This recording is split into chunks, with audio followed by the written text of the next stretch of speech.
Our next activity is called group portrait. The way group portrait works is from your class, the teacher or the supervisor will select a student to be the photographer.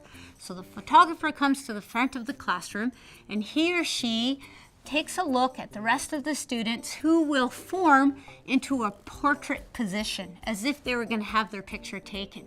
So the photographer takes a really good look and tries to remember everybody in the portrait.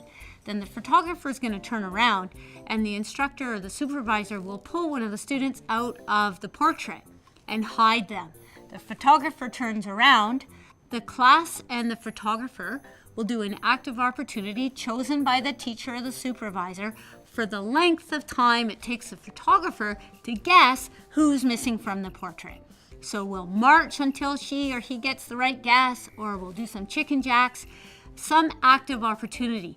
It may be that you'll put some active opportunities on the board and the supervisor will say, okay, now we're gonna do jumping jacks while the kids continue, or the photographer continues to try and guess who's missing.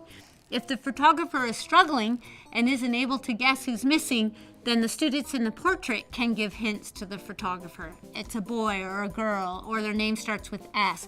Those kinds of things can help prompt the guesser if they're having trouble trying to figure out who's missing from the portrait.